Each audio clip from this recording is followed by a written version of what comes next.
le prince Harry et Meghan Markle ont assisté aux obsèques d'Elizabeth lors de la cérémonie. Les Sussex se sont épaulés, le couple est apparu soudé dans la douleur, le temps s'est arrêté.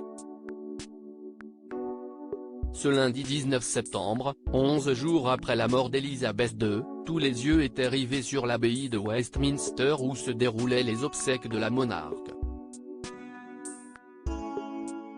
Dans l'Assemblée, la plupart des chefs d'État du monde entier, les têtes couronnées européennes mais aussi, évidemment, les membres de la couronne britannique. Derrière le roi Charles III et la reine consort Camilla Parker Bowles, les trois autres enfants d'Elizabeth II et leurs propres descendants se sont montrés unis dans la douleur.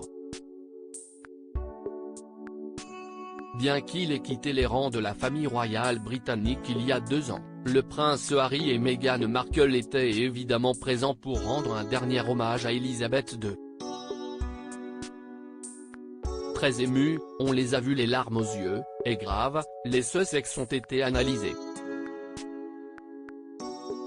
Dans une interview accordée à People après la cérémonie émouvante, Pranav Bano a partagé certains des moments partagés entre le duc et la duchesse de Sussex lors des funérailles d'État dans l'abbaye de Westminster.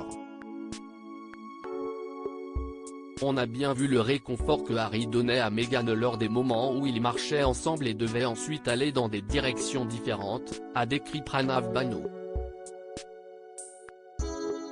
J'ai remarqué à quel point Harry soutenait Meghan. Quand ils se sont séparés après la cérémonie, il lui a serré fermement la main. J'ai senti qu'il voulait s'assurer qu'elle se sentait à l'aise.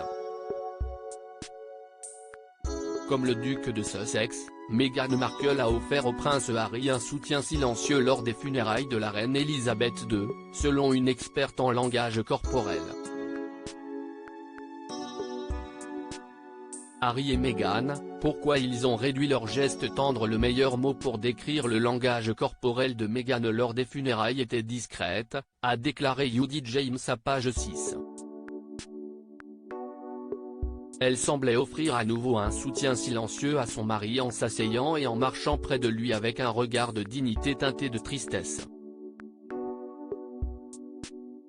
Très critiquée pour s'être pris la main alors que le protocole l'interdit, Meghan Markle et le prince Harry ont décidé, pour les funérailles, de réduire au minimum leurs gestes tendres même s'ils ont été vus se toucher la main alors qu'ils sortaient du service.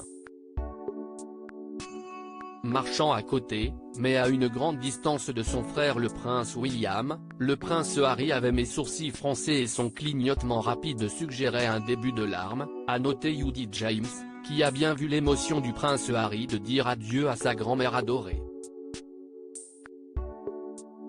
Meghan Markle a aussi été submergée par l'émotion. La duchesse de Sussex a en effet été photographiée en train d'essuyer ses larmes lorsque le cercueil d'Elizabeth II était transféré dans un corbillard à Wellington Arch. Tous les deux avaient rendu un hommage déchirant à Sa Majesté après l'annonce de sa mort. Mamie, alors que cette dernière séparation nous apporte une grande tristesse, je suis éternellement reconnaissant pour toutes nos rencontres, depuis mes premiers souvenirs d'enfance avec toi. Jusqu'au premier moment tu as rencontré ma femme chérie et tu as embrassé tes arrière-petits-enfants bien-aimés, ont-ils écrit. Je chéris ces moments partagés avec toi, et les nombreux autres moments spéciaux entre nous. Tu nous manques déjà beaucoup, pas seulement à nous, mais au monde entier.